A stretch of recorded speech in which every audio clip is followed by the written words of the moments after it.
देखिए ये कंगना का अपना व्यक्तिगत स्टेटमेंट हो सकता है। जरूरी नहीं है कि हर स्टेटमेंट में आप कमेंट करें, बट जब तक अधिकृत तौर पर उनकी पार्टी की तरफ से कोई ऐसी बात नहीं आती, मुझे नहीं लगता कि किसी भी हर बयान पे कोई भी टिप्पणी करके उस कंट्रोवर्सी को बढ़ाने का कोई मकसद है। कंगना रनौत के बयान ने फिर मचाई राजनीति में हलचल। 3 कृषि कानूनों की वापसी की मांग ने भाजपा के अंदर मचाया बवाल। चिराग पासवान ने क्या कहा इस विवाद पर, जानिए पूरा मामला। नमस्कार, मेरा नाम है निधि।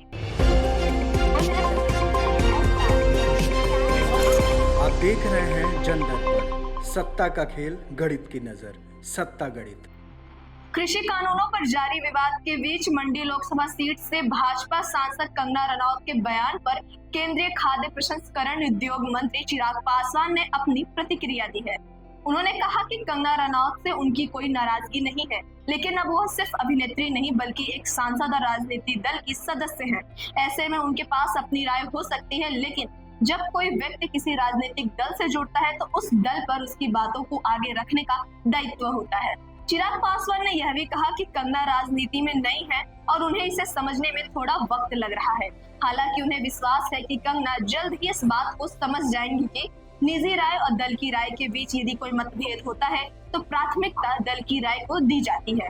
उन्होंने इसे स्पष्ट करते हुए कहा कि पार्टी को हर कार्यकर्ताओं के लिए मां के समान माना जाता है और पार्टी की सोच के साथ चलना हर कार्यकर्ताओं का कर्तव्य होता है। इससे पहले कंगना रनौत ने सोशल मीडिया प्लेटफॉर्म एक्स पर एक वीडियो पोस्ट किया था, जिसमें उन्होंने कहा था कि मीडिया उनसे लगातार कृषि कानूनों के बारे में सवाल पूछ रही है। कंगना ने बताया कि उन्होंने कहा कि किसानों को कृषि कानून को वापस लाने के लिए प्रधानमंत्री नरेंद्र मोदी से निवेदन करना चाहिए। हालांकि इस बयान से कई लोग निराश हुए। कंगना ने माना कि भाजपा कार्यकर्ताओं को प्रधानमंत्री के शब्दों की गरिमा का ध्यान रखना चाहिए। उन्होंने अपने बयान पर खेद जताते हुए कहा कि उन्हें यह ध्यान रखना होगा कि अब वह केवल एक कलाकार नहीं बल्कि भाजपा की एक कार्यकर्ता भी है।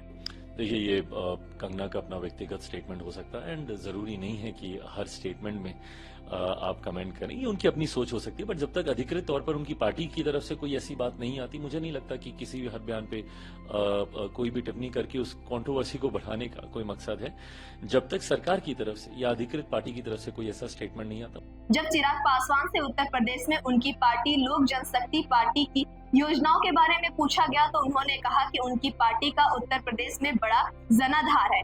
हालांकि पिछले लोकसभा चुनाव के परिणाम निराशाजनक रहे, लेकिन 2027 के विधानसभा चुनाव में एनडीए पूरी ताकत से चुनावी मैदान में उतरेगी और वहां मजबूत सरकार बनाएगी। बड़ा जनाधार उत्तर प्रदेश में रहा है।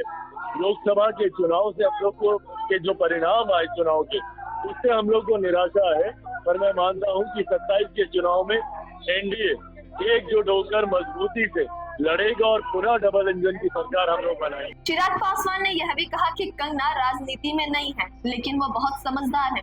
उन्होंने यह साफ किया कि अगर कंगना की व्यक्तिगत राय और दल की राय में कोई मतभेद होता है तो प्राथमिकता हमेशा दल की राय को दी जानी चाहिए। बातों को सामने रखना आपकी जिम्मेदारी बन जाती है, आपका उत्तरदायित्व बन जाता है। अब ये नई राजनीति में आई है, थोड़ा समय उनको समझने में जरूर लग रहा है, but I know that she is intelligent enough. वो जल्द इन बातों को समझेंगी।